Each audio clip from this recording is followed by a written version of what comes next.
volume of a sphere. What is similar and different with the different formulas for volume?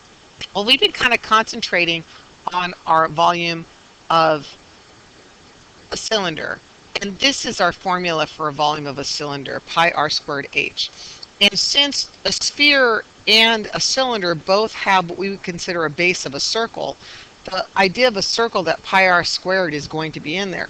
So here's our circle, right? This is like kind of like our base times our height, isn't it? Okay, so what we're going to do is use this idea of base times height and apply that to a sphere. Now, there's a great video on YouTube which talks about the ratio of a sphere to a cylinder. You can check it out. It's a very short student-done video, and from that we're going to derive some information which we'll use here in a second, and it'll help us to see where the formula for the volume of a sphere comes from. So again, the base being a circle, so there's our pi r squared, and the height, which would be the diameter for a sphere, which would be twice the radius. Now if I put these two together, pi r squared times 2r, I would get 2 pi r cubed. That's where we're at so far. So by watching the video, if you'd watched it, you'll notice that the sphere displaces 2/3 of a cylinder. So basically we need 2/3 of the cylinder formula. So we need 2/3 of 2 pi r cubed. Now, if we put this together, we know that we can't cancel anything. We can then see that the formula for a sphere for the volume would be 4/3 pi r cubed.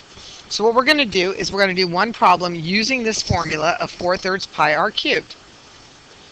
So here we have a sphere, and this 6 millimeters is a radius because it only goes halfway.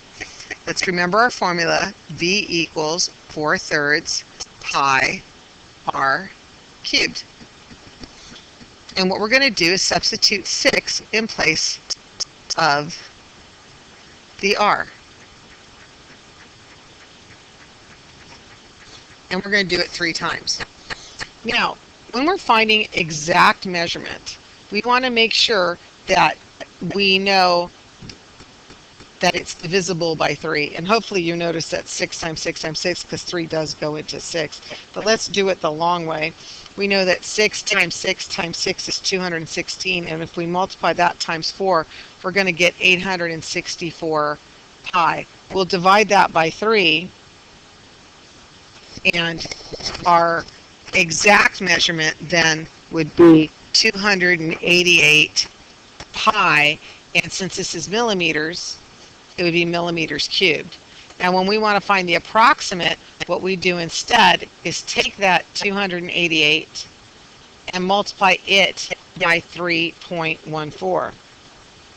We do that, and we're going to get for our approximate measurement 904 and 32 hundredths millimeters cubed, because it is a 3-dimensional figure. If I was to take this and round it to the nearest tenth, this then would become 904.3 millimeters cubed. And remember, we're finding approximate volume here. This would be our exact volume, this would be approximate. So hopefully that helps you to understand where the formula for the volume of a sphere comes from and how to use the formula in order to find the volume of a sphere.